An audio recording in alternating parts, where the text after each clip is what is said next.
ಎಜ್ರನ ಪುಸ್ತಕ 8ನೇ ಅಧ್ಯಾಯ 21ನೇ ವಚನ. ಆಗ ದೇವರ ಸನ್ನಿಧಿಯ ಮುಂದೆ ನಮ್ಮನ್ನು ನಾವು ತಗ್ಗಿಸಿಕೊಂಡು ನಮಗೂ ನಮ್ಮ ಮನೆಯವರಿಗೂ ನಮ್ಮ ಎಲ್ಲಾ ಆಸ್ತಿಗೂ ಪ್ರಯಾಣದಲ್ಲಿ ಶುಭ ಉಂಟಾಗುವ ಹಾಗೆ ಆತನಿಗೆ ಬೇಡಿಕೊಳ್ಳಬೇಕೆಂದು ಅಹವಾ ನದಿಯ ಬಳಿಯಲ್ಲಿ ಉಪವಾಸವಿರಬೇಕೆಂದು ಪ್ರಕಟಿಸಿದೆನು. ನಾವು ಕ್ಷೇಮವಾಗಿರಬೇಕು, ನಮ್ಮ ಮಕ್ಕಳು ಕ್ಷೇಮವಾಗಿರಬೇಕು, ನಮಗಿರುವಂತಹ ಎಲ್ಲವೂ ಕ್ಷೇಮವಾಗಿರಬೇಕು, ನಾವು ಮಾಡುತ್ತಿರುವ ಪ್ರಯಾಣದಲ್ಲಿ ಕ್ಷೇಮವಿರಬೇಕು ಎಂಬ ಈ ಉದ್ದೇಶದಿಂದ ಎಜ್ರನು ಮಾಡಿದ್ದೇನೆಂದರೆ ಪ್ರಾರ್ಥನೆ. ಎಂತಹ ಪ್ರಾರ್ಥನೆ ಅವನು ಮಾಡುತ್ತಾನೆ ಗೊತ್ತಾ? ಉಪವಾಸ ಪ್ರಾರ್ಥನೆ. ಈ ದಿನ ನಮ್ಮ ಮಧ್ಯೆ ಯಾರಾದರೂ ಇದ್ದೀರಾ? ನಾನು ಕ್ಷೇಮವಾಗಿರಬೇಕು, ನನ್ನ ಕುಟುಂಬ ಕ್ಷೇಮವಾಗಿರಬೇಕು, ನನಗಿರುವ ಎಲ್ಲವೂ ಕ್ಷೇಮವಾಗಿರಬೇಕು, ನಾನು ಮಾಡುವ ಪ್ರಯಾಣದಲ್ಲಿ ನನಗೆ ಕ್ಷೇಮ ಉಂಟಾಗಬೇಕು ಎಂದು ಆಶಿಸುವಂಥವ್ರು ಯಾರಾದರೂ ಇರುವುದಾದರೆ ನಿಮ್ಮ ಜೀವಿತದಲ್ಲಿ ಉಪವಾಸ ಪ್ರಾರ್ಥನೆ ಅತ್ಯವಶ್ಯಕವಾಗಿದೆ.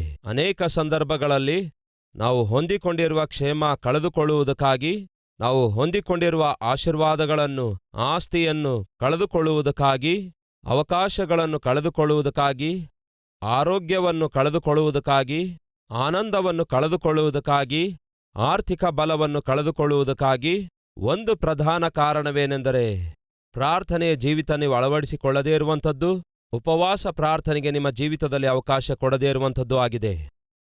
ಕೆಲವರು ಉಪವಾಸ ಪ್ರಾರ್ಥನೆ ಮಾಡುವ ಅಗತ್ಯವಿಲ್ಲ ಎಂದು ಹೇಳುವಂಥವರು ಕೂಡ ಏನು ಕಡಿಮೆ ಇಲ್ಲ. ಇಲ್ಲಿ ನಾವು ನೋಡ್ತೇವೆ, ಎಜ್ರ ಒಂದು ಸಮಯವನ್ನು ನೇಮಿಸುತ್ತಾನೆ, ಒಂದು ಸ್ಥಳವನ್ನು ಕೂಡ ನೇಮಿಸುತ್ತಾನೆ.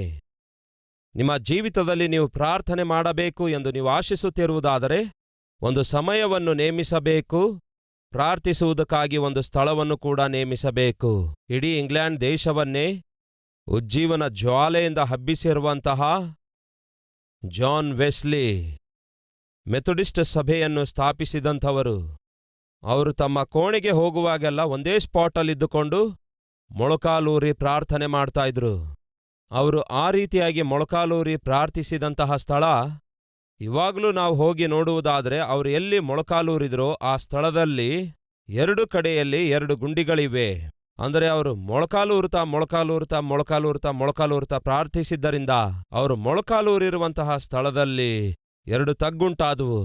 ಅಷ್ಟೊಂದು ಅದೇ ಸ್ಥಳದಲ್ಲಿ, ಅದೇ ಜಾಗದಲ್ಲಿ, ಅದೇ ಸಮಯಕ್ಕೆ ಪ್ರಾರ್ಥನೆ ಮಾಡುವ ಅಭ್ಯಾಸವನ್ನು ಜಾನ್ ವೆಸ್ಲಿ ಅವರು ಏರ್ಪಡಿಸಿಕೊಂಡಿದ್ರು.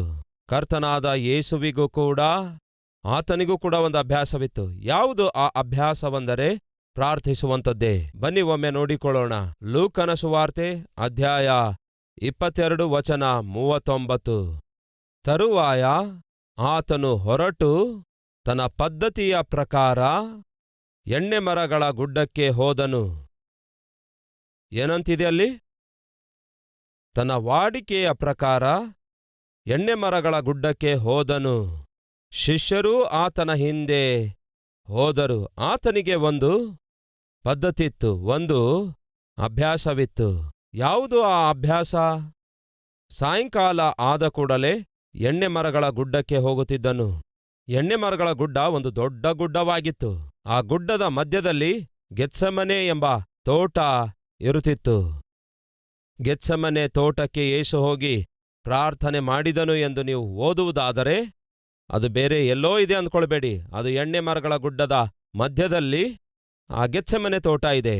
ಆತನು ಎಣ್ಣೆ ಮರಗಳ ಗುಡ್ಡಕ್ಕೆ ಹೋಗಿ ಪ್ರಾರ್ಥನೆ ಮಾಡಿದನು ಎಂದು ನೋಡುವುದಾದರೆ, ಗೆತ್ಸೆಮನೆ ತೋಟಕ್ಕೆ ಹೋಗಿ ಪ್ರಾರ್ಥನೆ ಮಾಡಿದನು ಎಂದು ನೋಡುವುದಾದರೆ, ಈ 2 ಕೂಡ ಒಂದೇ ಸ್ಥಳ ಆಗಿವೆ. ಎಣ್ಣೆ ಮರಗಳ ಗುಡ್ಡದ ಮಧ್ಯದಲ್ಲಿಯೇ ಆ ಗೆತ್ಸೆಮನೆ ತೋಟ ಇದೆ. ಹಾಗಾಗಿ ಅಲ್ಲಿಗೆ ಯೇಸು ಹೋಗಿ ಪ್ರಾರ್ಥನೆ ಮಾಡ್ತಾ ಇದ್ರು. ಇದೇ ಲೂಕ 21ನೇ ಅಧ್ಯಾಯ 37ನೇ ವಚನ. ಆತನು ಪ್ರತಿದಿನ ಹಗಲು ದೇವಾಲಯದಲ್ಲಿ ಉಪದೇಶ ಮಾಡುತ್ತಾ ರಾತ್ರಿ ವೇಳೆಯಲ್ಲಿ ಪಟ್ಟಣದ ಹೊರಕ್ಕೆ ಎಣ್ಣೆ ಮರಗಳ ಗುಡ್ಡಕ್ಕೆ ಹೋಗಿ ಸಮಯವನ್ನು ಕಳೆಯುತ್ತಿದ್ದನು.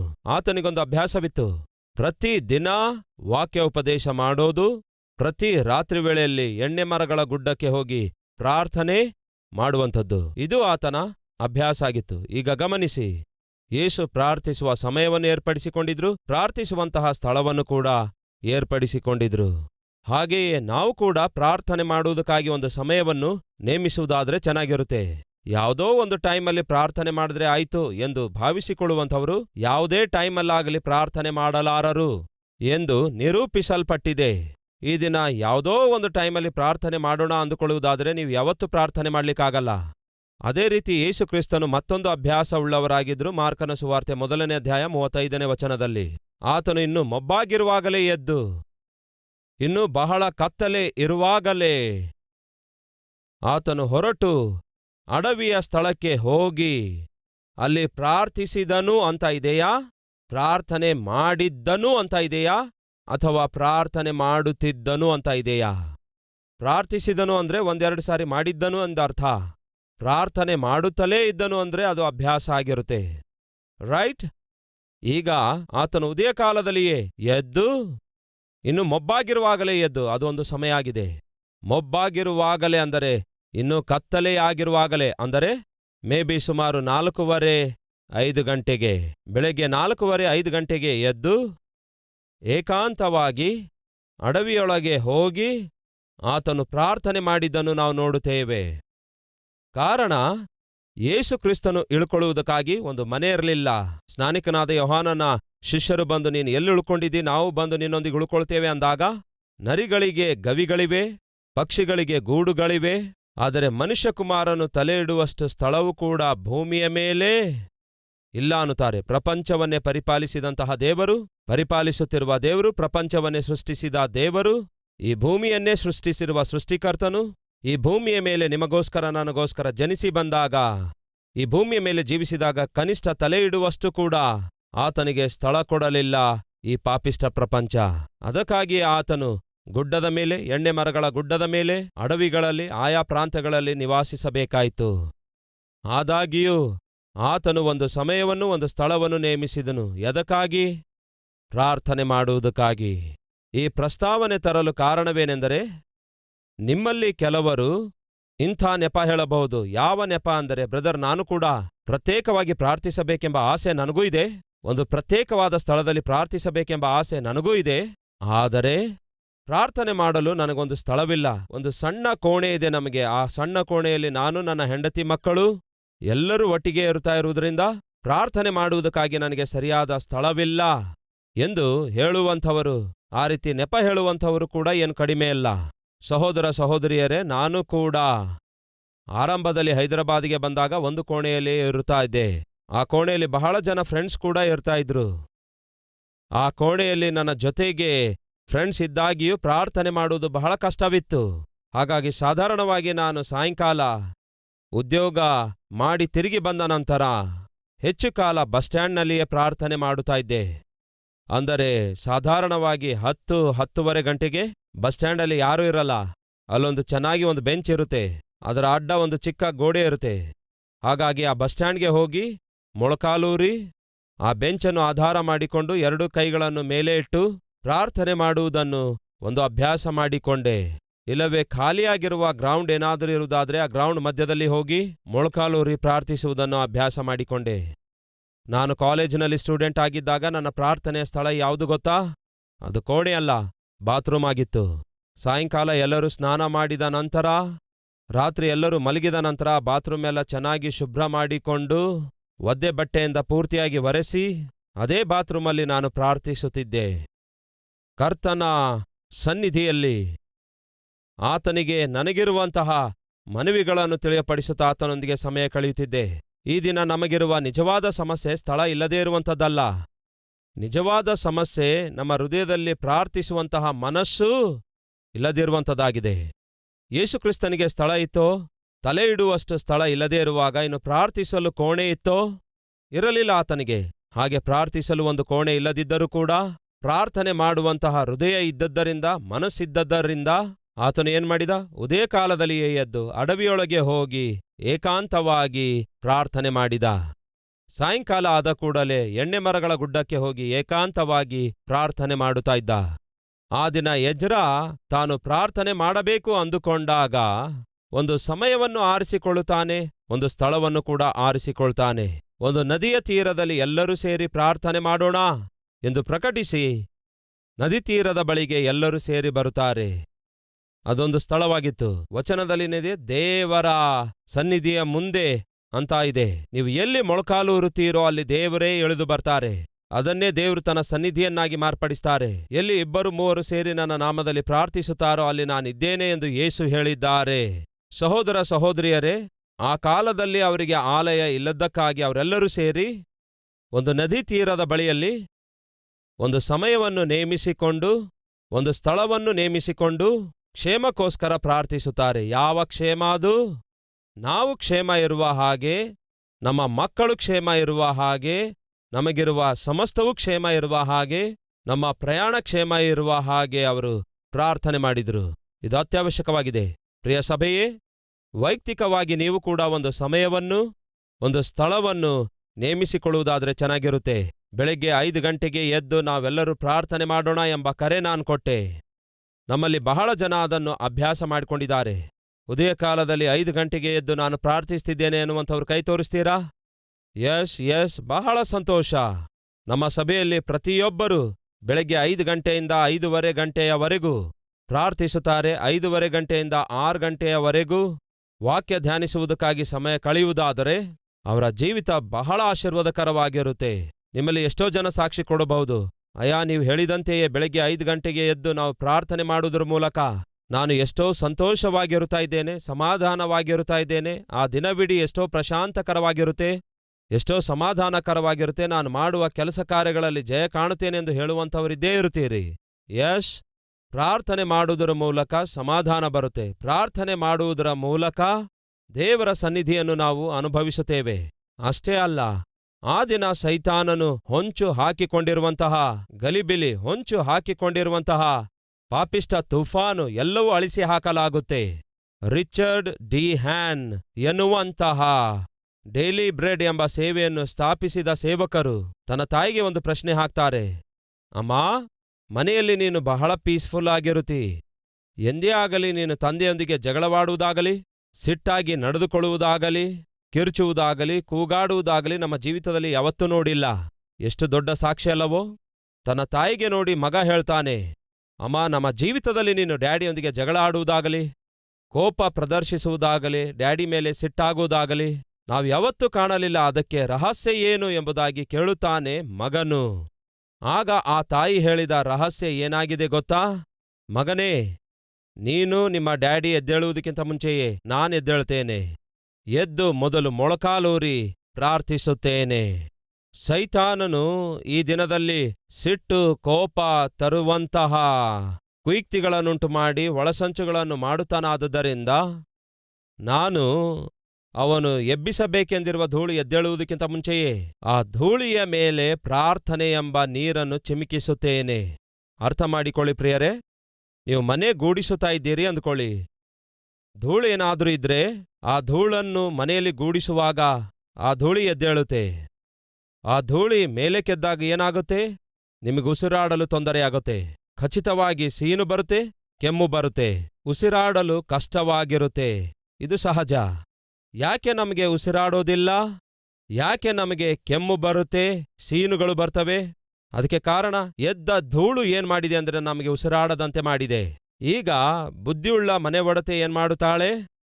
ಧೂಳಿ ಇದೆ ಎಂದು ತಿಳ್ಕೊಂಡ ಕೂಡಲೇ ಮೊದಲು ನೀರು ಚಿಮ್ಕಿಸುತ್ತಾಳೆ. ನೀರು ಚಿಮ್ಕಿಸಿದ ನಂತರವೇ ಗೂಡಿಸುವ ಪ್ರಯತ್ನ ಮಾಡುತ್ತಾಳೆ. ಕೆಲವೊಂದು ಸಾರಿ ಹೊರಗಡೆ ಇರುವ ಅಂಗಳ ಗೂಡಿಸುತ್ತಾರೆ. ಏನ್ ಗೂಡಿಸ್ತಾರೆ? ಹೊರಗಿನ ಅಂಗಳ ಗೂಡಿಸ್ತಾರೆ. ನೀವೇನಂದ್ಕೊಳ್ಬೇಡಿ ಸಹೋದರಿಯರೇ, ಅಂಗಳ ಅಂದ್ರೆ ನನಗೆ ಗೊತ್ತು ಎನ್ನುವಂಥವ್ರು ಕೈ ತೋರಿಸ್ತೀರಾ? ಬಹಳ ಸಂತೋಷ. ಗೊತ್ತಿಲ್ಲದಿದ್ರು ಕೆಲವರು ಕೈ ಎತ್ತಿದ್ದಾರೆ. ಅಂಗಳ ಗೂಡಿಸಬೇಕಾದರೆ 2 ಟೈಪ್ ಇದೆ. ಚಿಕ್ಕಂದಿನಲ್ಲಿ ನಾನು ಕೂಡ ಅಮ್ಮಳಿಗೆ ಸಹಾಯ ಮಾಡ್ತಿದ್ದೆ. ಅಂಗಳ ಗೂಡಿಸುವಲ್ಲಿ ನೀರನ್ನು ಕೂಡ ಚಿಮುಕಿಸುತ್ತಿದ್ದೆ ನಾನು. ಈಗ ದಯವಿಟ್ಟು ಗಮನಿಸಿ, ಹೊರಗಿನ ಅಂಗಳ ಗೂಡಿಸುವುದಕ್ಕೆ 2 ವಿಧಾನ ಇವೆ. ಒಂದು, ಪಕ್ಕದಲ್ಲಿರುವ ಮನೆಯವರ ಮೇಲೆ ನಿಮ್ಗೇನಾದ್ರೂ ಕೋಪ ಇದೆ ಅಂದ್ಕೊಳ್ಳಿ, ನೀರನ್ನು ಚಿಮುಕಿಸಲಾರದೆ ಅಂಗಳ ಗೂಡಿಸಬೇಕು. ಆಗೇನಾಗುತ್ತೆ? ಧೂಳೆಲ್ಲ ಪಕ್ಕದ ಮನೆಗೆ ಹೋಗುತ್ತೆ. ಅವರ ಮನೆಯೆಲ್ಲ ಅಥವಾ ಅವರ ಅಂಗಳವೆಲ್ಲ, ಇಲ್ಲವೇ ಅವರ ವರಂಡವೆಲ್ಲ ನಾವು ಗೂಡಿಸಿರುವ ಧೂಳಿನಿಂದ ತುಂಬಿಕೊಳ್ಳುತ್ತೆ. ಅದನ್ನು ಯಾವಾಗ ಹಾಗೆ ಮಾಡ್ತೇವೆ? ಅವರನ್ನು ಕಂಡ್ರೆ ಆಗದಿರುವಾಗ ಮಾಡ್ತೇವೆ. ಅವರೇನಾದ್ರೂ ನಿಮ್ಮ ಧೂಳು ನನ್ನ ಮನೆಯೊಳಗೆ ಬರ್ತಿದೆ ಅಂದಾಗ ಅದನ್ನು ತಡೀರಿ ಅನ್ನುತ್ತೀರಿ. ಧೂಳು ಬರ್ತಾ ಇದೆ ಅಂದ್ರೆ ನಾನೇನ್ ಮಾಡ್ಲಿ? ನನ್ನ ಮನೆ ಅಂಗಳ ನಾನು ಗೂಡಿಸಿಕೊಳ್ತಾ ಇದ್ದೇನೆ. ನನಗೇನ್ ಮಾಡೋಣತೀರಿ? ಧೂಳು ಎದ್ದೇಳಲಾರದೆ ಹೇಗೆ ಗೂಡಿಸ್ಲಿಕ್ಕಾಗತ್ತೆ? ಒಂದು ವೇಳೆ ಅಷ್ಟು ನಿಮಗೆ ಕಷ್ಟ ಆಗಿದ್ರೆ, ಅಷ್ಟು ಅಭ್ಯಂತರವಾಗಿದ್ರೆ, ಧೂಳಿ ನೀವು ಸಹಿಸ್ಲಿಕ್ಕಾಗದಿದ್ರೆ ಅದನ್ನ ತಡೆ ಹಿಡೀರಿ ಎಂದು ಹೇಳ್ತೇವೆ. ಒಂದು ವೇಳೆ ಪಕ್ಕದ ಮನೆಯವರೊಂದಿಗೆ ಏನಾದರೂ ಸಮಾಧಾನದಲ್ಲಿದ್ರೆ ಗೂಡಿಸೋದಕ್ಕಿಂತ ಮುಂಚೆ ನೀರು ಚಿಮುಕಿಸ್ತೇವೆ. ನೀರು ಚಿಮುಕಿಸೋದು ಕೂಡ ಎರಡು ರೀತಿಯಾಗಿದೆ. ಒಂದೇನೋ ಸಾಧಾರಣವಾಗಿ ನೀರು ಚಿಮುಕಿಸುವಂಥದ್ದು, ಇನ್ನೊಂದು ಏನು ಹೇಳಿ? ಸಗಣಿಯ ನೀರು ಚೆಲ್ಲುವುದು. ಈ ಸಗಣಿಯಿಂದ ಕೂಡಿರುವ ನೀರು ಚಿಮುಕಿಸುವಾಗ ಬ್ಯಾಕ್ಟೀರಿಯಾಗಳೆಲ್ಲ ಸಾಯುತ್ತವೆ ಎಂಬ ನಂಬಿಕೆ ಇತ್ತು. ಸರಿ, ನೀರು ಚೆಲ್ಲಿದ ನಂತರ ಗೂಡಿಸುವ ಪ್ರಯತ್ನ ಮಾಡುವುದಾದ್ರೆ ಧೂಳು ಮೇಲೆ ಎದ್ದೇಳೋದಿಲ್ಲ. ನಿಮ್ಮಲ್ಲಿ ಎಷ್ಟು ಜನ ಹೊರಗಿನ ಅಂಗಳ ಗೂಡಿಸಿದಿರ ಕೈ ತೋರಿಸ್ತೀರಾ? ಬ್ರದರ್ಸ್, ನೀವೆಷ್ಟು ಜನ ಗೂಡಿಸಿದಿರಿ ಕೈ ತೋರಿಸ್ತೀರಾ? ರೈಟ್. ಈಗ ನನಗೆ ಅರ್ಥವಾದದ್ದೇನೆಂದ್ರೆ, ಮದುವೆಗಿಂತ ಮುಂಚೆ ಸಹೋದರಿಯರು ಗೂಡಿಸ್ತಾ ಇದ್ರು, ಮದುವೆ ಆದ ನಂತರ ಸಹೋದರರು ಗೂಡಿಸ್ತಿದ್ದಾರೆ. ಅಷ್ಟೇ ಅಂತೀರಾ, ಇಲ್ಲ ಅಂತೀರಾ? ಸರಿ, ಯಾವುದೇನೇ ಆಗಿರಲಿ, ಇಲ್ಲಿ ನಿಮಗೊಂದು ಅರ್ಥವಾಯ್ತು ಪ್ರಾಕ್ಟಿಕಲ್ ಆಗಿ. ಧೂಳು ಎದ್ದೇಳಲಾರದೆ ನಿಮಗೆ ಉಸಿರಾಟದ ತೊಂದರೆ ಉಂಟಾಗಬಾರದೆಂದು ಬಯಸುವುದಾದ್ರೆ ಮೊದಲು ನೀರು ಚಿಮುಕಿಸಬೇಕು. ನೀರು ಚಿಮುಕಿಸಿದ ನಂತರ ಗೂಡಿಸುವ ಪ್ರಯತ್ನ ಮಾಡಿದರೆ ಆ ಧೂಳು ನೀರಿಗೆ ಅಂಟಿಕೊಂಡಿರುತ್ತೆ. ಆ ತಾಯಿ ಅದನ್ನೇ ಹೇಳಿದಳು, ನೀವು ಎದ್ದೇಳುವುದಕ್ಕಿಂತ ಮುಂಚೆಯೇ ಸೈತಾನನು ನಮ್ಮ ಮನೆಯಲ್ಲಿ ಧೂಳು ಎಬ್ಬಿಸಬೇಕು ಎಂಬುದಾಗಿ ಅವನು ಪ್ರಯತ್ನ ಮಾಡುತ್ತಾ ಇರುವುದರಿಂದ ಪ್ರಾರ್ಥನೆಯಿಂದ ನಾನು ನಮ್ಮ ಮನೆಯನ್ನೆಲ್ಲ ನೀರು ಚಿಮುಕಿಸುತ್ತೇನೆ.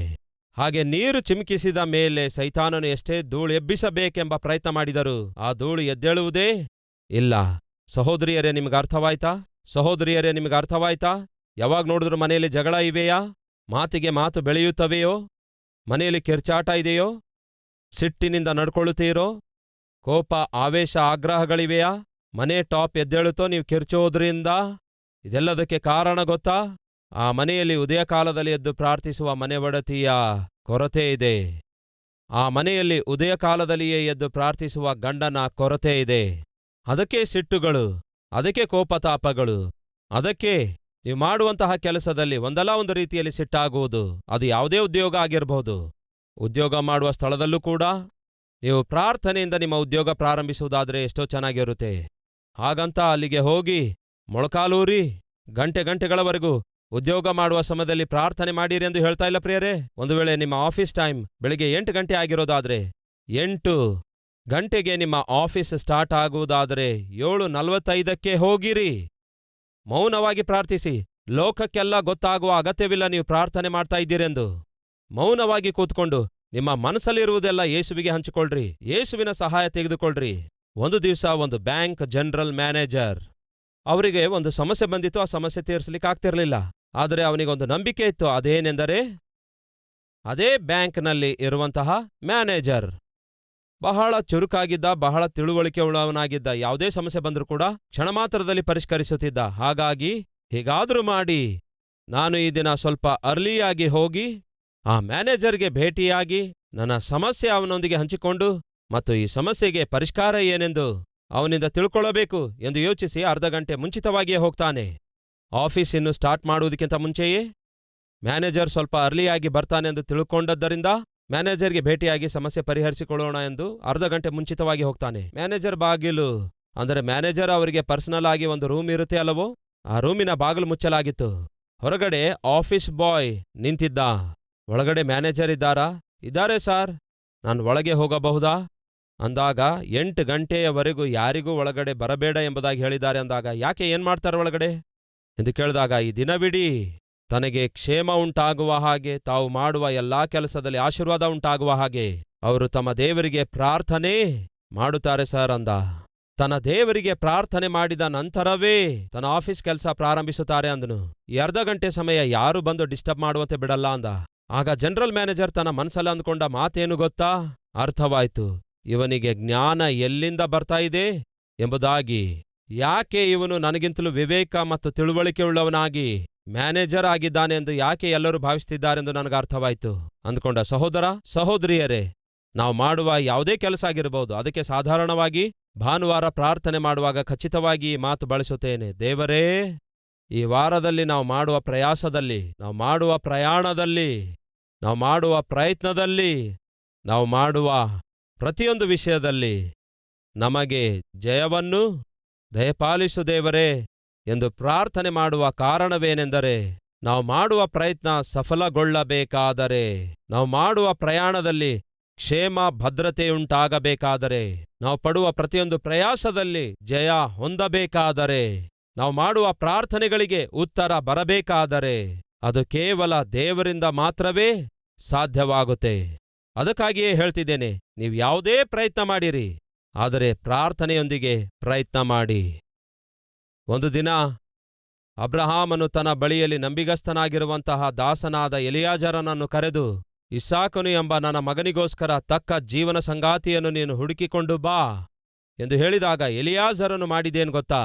ಒಂದು ಗ್ರಾಮಕ್ಕೆ, ಒಂದು ಪ್ರಾಂತ್ಯಕ್ಕೆ ಹತ್ತಿರದಲ್ಲಿ ಸೇರಿದಾಗ 2 ಕೈಗಳನ್ನು ಜೋಡಿಸಿ ದೇವರಿಗೆ ಪ್ರಾರ್ಥನೆ ಮಾಡುತ್ತಾನೆ. ದೇವರೇ, ನಾನು ಒಂದು ಕೆಲಸದ ಮೇಲೆ ಇಲ್ಲಿಗೆ ಬಂದಿದ್ದೇನೆ. ನನ್ನ ಯಜಮಾನನ ಮಗನಿಗೋಸ್ಕರ ಹೆಂಡತಿ ಆಗುವುದಕ್ಕಾಗಿ ಒಂದು ಹುಡುಗಿಯನ್ನು ತೆಗೆದುಕೊಂಡು ಹೋಗಲು ಬಂದಿದ್ದೇನೆ. ಹಾಗಾಗಿ ನಾನು ಯಾವ ಕೆಲಸದ ಮೇಲೆ ಬಂದಿದ್ದೇನೋ ಆ ಕೆಲಸ ಶೀಘ್ರದಲ್ಲಿಯೇ ಜರುಗುವ ಹಾಗೆ ನನಗೆ ಅನುಗ್ರಹ ದಯಪಾಲಿಸು ಎಂದು ಹೀಗೆ ಪ್ರಾರ್ಥನೆ ಮಾಡಿ ಮುಂದೆ ಹೋದ. ಫಲಿತವಾಗಿ ರೆಬ್ಬೆಕ್ಕಳು ದೇವರ ಚಿತ್ತಾನುಸಾರವಾದಂತಹ ವಧು ಇಸ್ಸಾಕನಿಗೆ ದೊರಕಿರುವಂತೆ ನಾವು ನೋಡುತ್ತೇವೆ. ಸಹೋದರ ಸಹೋದರಿಯರೇ, ನಮ್ಮ ಜೀವಿತದಲ್ಲಿ ಪ್ರಾರ್ಥನೆ ಮಾಡುವುದಕ್ಕಾಗಿ ಒಂದು ಸ್ಥಳ ಇರಬೇಕು. ಪ್ರಾರ್ಥನೆ ಮಾಡುವುದಕ್ಕಾಗಿ ಒಂದು ಸಮಯ ನೇಮಿಸುವಂಥದ್ದು ಅತ್ಯವಶ್ಯಕವಾಗಿದೆ. ಹಾಗಾಗಿ ಸಹೋದರಿಯರೇ, ನಿಮ್ಮ ಗಂಡಂದಿರೊಂದಿಗೆ ಜಗಳವಾಡಿ. ಎಂದಿನಿಂದಲೂ ಹೇಳ್ತಾ ಇದ್ದೆ ನಮಗೊಂದು ಸ್ವಂತ ಮನೆ ಇರಬೇಕೆಂಬುದಾಗಿ. ಈ ದಿನ ಸತೀಶಣ್ಣ ಅವರು ಕೂಡ ಹೇಳಿದ್ದಾರೆ ಏನೆಂದು, ಒಂದು ಸ್ವಂತ ಸ್ಥಳ ಇರಬೇಕೆಂದು. ಎಲ್ಲಿದೆ ಸ್ಥಳ? ಬಂದು ಈ ಪಟ್ಟಣಕ್ಕೆ 10 ವರ್ಷಗಳಾಯಿತು. ಒಂದೇ ಕೋಣೆಯಲ್ಲಿರ್ತಾ ಇದ್ದೇವೆ. ಏನ್ ಮಾಡ್ತಿರೋ ಗೊತ್ತಿಲ್ಲ.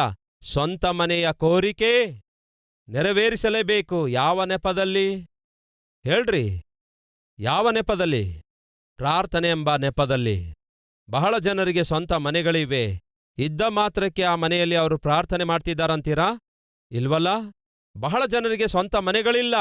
ಹಾಗಂತ ಸ್ವಂತ ಮನೆ ಇಲ್ಲದವರು ಪ್ರಾರ್ಥಿಸಲಾರದೇ ಇದ್ದಾರಂತೀರಾ? ಇಲ್ವಲ್ಲ. ಹಾಗಾಗಿ ಸ್ವಂತ ಮನೆ ಇರಲಿ ಇಲ್ಲದೇ ಇರಲಿ, ಅದು ಅಪ್ರಸ್ತುತ. ನಿಜವಾಗಲೂ ಬೇಕಾದದ್ದೇನೆಂದರೆ ಪ್ರಾರ್ಥನೆ ಮಾಡುವಂತಹ ಮನಸ್ಸು ನಮಗೆ ಅತ್ಯವಶ್ಯಕವಾಗಿದೆ.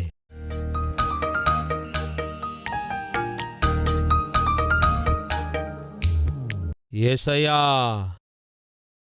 ನಿಮ್ಮೊಂದಿಗೆ ಏಕಾಂತವಾಗಿ ಒಬ್ಬಂಟಿಗರಾಗಿ ಕಳೆಯುವಂತಹ ಸಮಯವನ್ನು, ಸ್ಥಳವನ್ನು, ಸಿದ್ಧ ಮನಸ್ಸನ್ನು ಸಮೃದ್ಧಿಯಾಗಿ ನಮಗೆ ಅನುಗ್ರಹಿಸಿರಿ ದೇವರೇ.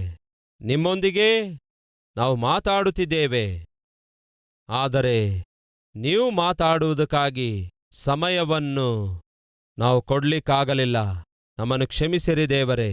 ಈ ದಿನ ಮೊದಲುಗೊಂಡು ನಾವು ಮಾತಾಡುವುದಕ್ಕಿಂತ ಹೆಚ್ಚಾಗಿ ನೀವು ಮಾತಾಡುವುದಕ್ಕಾಗಿಯೇ ಹೆಚ್ಚು ಸಮಯವನ್ನು ಕೊಡಬೇಕಾದಂತಹ ಆತ್ಮೀಕತೆ, ಅಷ್ಟೊಂದು ಆಳವಾದ ಆತ್ಮೀಕತೆ ನಮ್ಮೆಲ್ಲರಿಗೆ ದಯಪಾಲಿಸಿರಿ ದೇವರೇ. ಅಷ್ಟೊಂದು ಆಳವಾದ ಪ್ರಾರ್ಥನೆ ಅನುಭವವನ್ನು, ರೂಪಾಂತರ ಹೊಂದುವಂತಹ ಅನುಭವವನ್ನು ನಮ್ಮೆಲ್ಲರಿಗೆ ದಯಪಾಲಿಸಿರಿ ದೇವರೇ. ನಿಮ್ಮೊಂದಿಗೆ ಮನಸ್ಸು ಬಿಚ್ಚಿ ಮಾತಾಡುವಂತಹ ಅನುಭವವನ್ನು ನಮಗೆ ಕೊಡಿರಿ ದೇವರೇ. ನಿಮ್ಮ ಸನ್ನಿಧಿಯನ್ನು, ನಿಮ್ಮ ಮಹಿಮೆಯನ್ನು ಅನುಭವಿಸುವಂತಹ ಆತ್ಮೀಕತೆಯನ್ನು ನಮಗೆ ಅನುಗ್ರಹಿಸಿರಿ ದೇವರೇ. ನಿಮ್ಮೊಂದಿಗೆ ಏಕಾಂತವಾಗಿ ಕೂಡಿಬಂದು ನಿಮ್ಮ ಸನ್ನಿಧಿಯನ್ನು ನಾವು ಅನುಭವಿಸಲಿಕ್ಕಿದ್ದೇವೆ. ಇದನ್ನು ನೀವು ನಮಗೆ ಕೊಡ್ಲಿಕ್ಕಿರುವಂತಹ ಮಹಾ ದೊಡ್ಡ ಆಸ್ತಿಯಾಗಿದೆ, ಸ್ವಾಸ್ಥ್ಯವಾಗಿದೆ. ಇದನ್ನು ಕಳೆದುಕೊಳ್ಳಲಾರದ ಹಾಗೆ ಸಹಾಯ ಮಾಡಿರೆಂದು ಯೇಸುವಿನ ನಾಮದಲ್ಲಿ ಬೇಡಿ ಹೊಂದಿದ್ದೇವೆ ತಂದೆಯೇ. ಆಮೇನ್.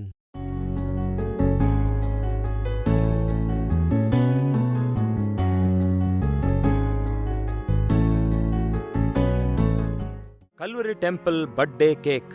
ಕಲ್ವರಿ ಟೆಂಪಲ್ ಸದಸ್ಯರ ಕುಟುಂಬದಲ್ಲಿ ಯಾರದ್ದಾದರೂ ಜನ್ಮದಿನ ಬಂದಾಗ ಬ್ರದರ್ ಸತೀಶ್ ಕುಮಾರ್ ಅವರು ಅವರಿಗೆ ವೈಯಕ್ತಿಕವಾಗಿ ಭೇಟಿಯಾಗಿ ವಿಶಸ್ ಹೇಳಿ ಅವರಿಗೋಸ್ಕರ ಪ್ರಾರ್ಥಿಸುವಂತಹ ಆಸೆ ಎಷ್ಟೇ ಇದ್ದರೂ 2 ಲಕ್ಷಕ್ಕಿಂತಲೂ ಹೆಚ್ಚು ಸದಸ್ಯರಿರುವಂತಹ ಈ ದೊಡ್ಡ ಸಭೆಯಲ್ಲಿ ಅದು ಸಾಧ್ಯವಾಗದೇ ಇರುವುದರಿಂದ ಏನ್ ಮಾಡಬೇಕೆಂದು ದೇವರಿಗೆ ಕೇಳಿದಾಗ ದೇವರು ಕೊಟ್ಟ ಅದ್ಭುತವಾದ ಆಲೋಚನೆಯೇ ಈ ಕಲ್ವರಿ ಟೆಂಪಲ್ ಬರ್ತ್ಡೇ ಕೇಕ್ಸ್ ಆಗಿದೆ. ಆ ರೀತಿಯಾಗಿ ಬ್ರದರ್ ಸತೀಶ್ ಕುಮಾರ್ ಅವರ ಪರವಾಗಿ ಒಂದು ಪ್ಯಾಕ್ನಲ್ಲಿ ಕೇಕ್ ಅನ್ನು, ಪ್ರಾರ್ಥನೆ ವಾಗ್ದಾನದೊಂದಿಗೆ ಕೂಡಿರುವ ಗ್ರೀಟಿಂಗ್ ಕಾರ್ಡ್ ಅನ್ನು, ಕ್ಯಾಂಡಲ್ಸ್, ಚಾಕ್ಲೇಟ್ಗಳನ್ನು ಕೊಟ್ಟು ಕಲ್ವರಿ ಟೆಂಪಲ್ ಪರವಾಗಿ ನೇರವಾಗಿ ಅವರ ಮನೆಗಳಿಗೆ ಕಳುಹಿಸಿ ಆ ದಿನ ಆ ಮನೆಯಲ್ಲಿ ಹುಟ್ಟುಹಬ್ಬದ ಸಂತೋಷ ಆಚರಿಸುವುದು ಕಲ್ವರಿ ಟೆಂಪಲ್ ಆದ್ಯತೆಯಾಗಿದೆ. ಕಲ್ವರಿ ಟೆಂಪಲ್ ಭಾನುವಾರದ ಮಧ್ಯಾಹ್ನ ಊಟದ ಏರ್ಪಾಟುಗಳು. ಭಾನುವಾರ ಬಹುದೂರ ಊರಿನಿಂದ ಬರುವಂತಹ ವಿಶ್ವಾಸಿಗಳಿಗೆ ಆರಾಧನೆ ಮುಗಿದ ನಂತರ ದೈವ ಸೇವಕರಾದ ಸತೀಶ್ ಕುಮಾರ್ ಅವರು ಮಧ್ಯಾಹ್ನ ಊಟದ ವ್ಯವಸ್ಥೆಯನ್ನು ಮಾಡಿದ್ದಾರೆ. ಪ್ರತಿ ಭಾನುವಾರ 17,000ಕ್ಕಿಂತಲೂ ಹೆಚ್ಚು ಜನ ತೃಪ್ತಿಯಿಂದ ಊಟ ಮಾಡಿ ಸಂತೋಷದಿಂದ ತಮ್ಮ ತಮ್ಮ ಮನೆಗಳಿಗೆ ಹೋಗ್ತಾರೆ. Calvary temple prayer tower. ಈ ಪ್ರೇಯರ್ ಟವರ್ಗೆ 24x7 ಪ್ರತಿನಿತ್ಯವೂ ಪ್ರಪಂಚದ 4 ದಿಕ್ಕುಗಳಿಂದ ಸಾವಿರಾರು ಜನರು ಫೋನ್ ಮಾಡಿ ಪ್ರಾರ್ಥನೆಗಾಗಿ ಕೇಳಿದಾಗ ಕಲ್ವರಿ ಪ್ರೇಯರ್ ಟವರ್ ತಂಡವು ವಿಶ್ವಾಸದಿಂದ ಭಾರದಿಂದ ಪ್ರಾರ್ಥಿಸಿದಾಗ ದೇವರು ಅದ್ಭುತವಾಗಿ ಉತ್ತರಿಸುತ್ತಿದ್ದಾರೆ. Calvary temple pharmacy. ಸಭೆಯ ಸದಸ್ಯರಲ್ಲಿ ಬಡವರು ಮಧ್ಯವರ್ಗದವರು ಔಷಧಿ ಕೊಂಡುಕೊಳ್ಳುವ ಅನುಕೂಲಕ್ಕಾಗಿ 50% ಕಡಿಮೆ ಬೆಲೆಯಲ್ಲಿ ಅವರಿಗೆ ಔಷಧಿಗಳು ಕೊಡಲಾಗ್ತವೆ. ವಿಶೇಷವಾಗಿ 60 ವಯಸ್ಸು ಮೇಲ್ಪಟ್ಟ ವೃದ್ಧರಿಗೆ ಉಚಿತವಾಗಿ ಔಷಧಿಗಳು ಕೊಡಲಾಗ್ತವೆ. Calvary temple Sunday clinic. ದೈವ ಸೇವಕರಾದ ಸತೀಶ್ ಕುಮಾರ್ ಅವರು ಬಡ ಜನರ ಕ್ಷೇಮಕ್ಕೋಸ್ಕರ, ಅವರ ಆರೋಗ್ಯಕ್ಕೋಸ್ಕರ ಒಂದು ಕಡೆ ಭಾರದಿಂದ ಪ್ರಾರ್ಥನೆ ಮಾಡಿದರು, ಇನ್ನೊಂದು ಕಡೆ ಸಂಡೇ ಕ್ಲಿನಿಕ್ ಮೂಲಕ ವೈದ್ಯರನ್ನು ಸಂಪರ್ಕಿಸಿ ಉಚಿತವಾಗಿ ಚಿಕಿತ್ಸೆ ಪಡೆಯುವಂತಹ ಅದ್ಭುತವಾದ ವ್ಯವಸ್ಥೆ ಮಾಡಿದ್ದಾರೆ. ಹೀಗೆ ಕ್ರಿಸ್ತನ ಪ್ರೀತಿಯನ್ನು ಕ್ರಿಯೆಯಲ್ಲಿ ತೋರಿಸುತ್ತಿದ್ದಾರೆ. Calvary temple ambulance. Calvary temple ಸಭೆಯ ಸದಸ್ಯರು ಅನಾರೋಗ್ಯದಲ್ಲಿರುವಾಗ ಅವರಿಗೆ ಇಮ್ಮಿಡಿಯೇಟ್ ಚಿಕಿತ್ಸೆ ಬೇಕಾದಾಗ ಒಂದು ಆಂಬ್ಯುಲೆನ್ಸ್ ವಾಹನವನ್ನು ಏರ್ಪಡಿಸಿದ್ದಾರೆ. ಕಲ್ವರಿ ಟೆಂಪಲ್ ಏರ್ಪಡಿಸಿರುವ ಈ ಆಂಬ್ಯುಲೆನ್ಸ್ ಸೌಕರ್ಯ ಅನಾರೋಗ್ಯದಿಂದ ಬಳಲುತ್ತಿರುವವರಿಗೆ ಎಷ್ಟೋ ಆಧಾರವಾಗಿದೆ. ಕಲ್ವರಿ ಟೆಂಪಲ್ ಮೂಲಕ ಉಚಿತ ಶವ ಸಂಸ್ಕಾರದ ಸರ್ವಿಸ್. ಸಭೆಯ ಸದಸ್ಯರಲ್ಲಿ ಯಾರಾದರೂ ಕರ್ತನಲ್ಲಿ ನಿದ್ರೆ ಹೋಗುವುದಾದರೆ ಕಲ್ವರಿ ಟೆಂಪಲ್ಲೇ ಊಟವನ್ನು ಸಿದ್ಧಪಡಿಸಿ ಅವರ ಹಸುವೆ ತೀರಿಸಿ ಆಧರಿಸುತ್ತದೆ. ಸಮಾಧಿ ಕಾರ್ಯಕ್ರಮಕ್ಕೆ ಬೇಕಾದ ಏರ್ಪಾಟುಗಳೆಲ್ಲವೂ ಅಂದರೆ ಶವಪೆಟ್ಟಿಗೆ, ಸಮಾಧಿ ಸ್ಥಳ, ಸಮಾಧಿ ಅಗಿಯುವುದು, ಸುಗಂಧ ದ್ರವ್ಯಗಳು, ಹೂವಿನ ಹಾರಗಳು, ಶವದ ಮೇಲೆ ಹೊದಿಸುವುದಕ್ಕಾಗಿ ಬಿಳಿ ವಸ್ತ್ರ, ಕ್ಯಾಂಡಲ್ಸ್, ಸಮಾಧಿ ಸ್ಥಳಕ್ಕೆ ಹೋಗಲು ವಾಹನ ಮೊದಲಾದವುಗಳು ಎಲ್ಲವನ್ನು ಕಲ್ವರಿ ಟೆಂಪಲ್ಲೇ ಉಚಿತವಾಗಿ ಒದಗಿಸಿ ಅವರಿಗೆ ಎಷ್ಟೋ ಆಧಾರ ಕೊಡ್ತಿದೆ. ಸಭೆಯ ಸದಸ್ಯರ ಅಟೆಂಡೆನ್ಸ್ ಅನ್ನು ಕೂಡ ತಿಳಿದುಕೊಳ್ಳುವುದಕ್ಕಾಗಿ ಪ್ರಪಂಚದಲ್ಲಿಯೇ ಮೊಟ್ಟಮೊದಲನೇ ಬಾರಿಗೆ ದೇವರ ಸಭೆಯಲ್ಲಿ ಕಾರ್ಡ್ ಸ್ವೈಪಿಂಗ್ ತರುವಂತಹ ಒಂದು ಹೆಮ್ಮೆ ದೇವರು ಕಲ್ವರಿ ಟೆಂಪಲ್ಗೆ ಕೊಟ್ಟಿದ್ದಾರೆ. Calvary temple visiting hours. ಯಾವ ರೆಕಮೆಂಡೇಶನ್ ಅಪಾಯಿಂಟ್ಮೆಂಟ್ಸ್ಗಳು ಇಲ್ಲದೆ ಯಾರೇ ಆಗಲಿ ನೇರವಾಗಿ ಭೇಟಿಯಾಗುವುದಕ್ಕಾಗಿ ದೈವ ಸೇವಕರಾದ ಸತೀಶ್ ಕುಮಾರ್ ಅವರು ಅವಕಾಶ ಕಲ್ಪಿಸಿದ್ದಾರೆ. ಭೇಟಿಯಾಗಲು ಬಂದ ಪ್ರತಿಯೊಬ್ಬರಿಗೆ ಅತಿಥಿ ಸತ್ಕಾರವನ್ನು ಮಾಡಿ ಪ್ರತಿಯೊಬ್ಬರಿಗೆ ಪ್ರಾರ್ಥಿಸಿ ಅವರ ಸಮಸ್ಯೆಯನ್ನು ತಿಳಿದುಕೊಂಡು ಅವರನ್ನು ಆಧರಿಸಿ ಅವರಿಗೋಸ್ಕರ ಪ್ರಾರ್ಥಿಸಿ ಕಳುಹಿಸುತ್ತಾರೆ. ಯಾವ ದಿಕ್ಕಿಲ್ಲದಂತಹ ಅನಾಥರನ್ನು ಕಲ್ವರಿ ಟೆಂಪಲ್ ಆಧರಿಸುತ್ತಾ ಅವರಿಗೆ ಯೇಸುವಿನ ಪ್ರೀತಿಯನ್ನು ಕ್ರಿಯೆಯಲ್ಲಿ ತೋರಿಸುತ್ತಿದೆ ಎಂದು ಹೇಳಲು ಈ ದೃಶ್ಯಗಳೇ ಉದಾಹರಣೆಯಾಗಿವೆ. ಪ್ರತಿ ವಾರ 2 ದಿನಗಳು ಕೆಲವು ನೂರಾರು ದಿಕ್ಕಿಲ್ಲದ ಜನರಿಗೆ, ಅನಾಥರಿಗೆ ಆಹಾರ ಪ್ಯಾಕೆಟ್ಗಳನ್ನು ಹಂಚುತ್ತಾ ಇದೆ ಕಲ್ವರಿ ಟೆಂಪಲ್. ಪ್ರತಿ ಚಳಿಗಾಲ ದಿಕ್ಕಿಲ್ಲದ ನೂರಾರು ಜನರಿಗೆ ಉಚಿತವಾಗಿ ಬೆಡ್ಶೀಟ್ಗಳು, ಸ್ವೆಟರ್ಗಳನ್ನು ಒದಗಿಸುತ್ತಿದೆ. ಬಡ ವೃದ್ಧರಿಗೆ, ವಿಧವೆಯರಿಗೆ ಪ್ರತಿ ತಿಂಗಳು ಪೆನ್ಷನ್ ಕೊಡುತ್ತಾ ಅವರಿಗೆ ಆಧಾರವಾಗಿ ಕಲ್ವರಿ ಟೆಂಪಲ್ ನಿಂತಿದೆ. ಓದಿಕೊಳ್ಳುತ್ತಿರುವ ಬಡ ವಿದ್ಯಾರ್ಥಿಗಳಿಗೆ ಬುಕ್ಸ್, ಬ್ಯಾಗ್ಸ್, ಶೂಸ್, ಪೆನ್ಸ್, ಪೆನ್ಸಿಲ್ಸ್ಗಳನ್ನು ಕೊಟ್ಟು ಬಡ ವಿದ್ಯಾರ್ಥಿಗಳು ಚೆನ್ನಾಗಿ ಓದಿಕೊಂಡು ಉನ್ನತ ಸ್ಥಿತಿಯಲ್ಲಿರುವುದಕ್ಕಾಗಿ ಎಷ್ಟೊಂದು ಸಹಾಯ ಮಾಡ್ತಾ ಇದೆ ನಮ್ಮ ಕಲ್ವರಿ ಟೆಂಪಲ್.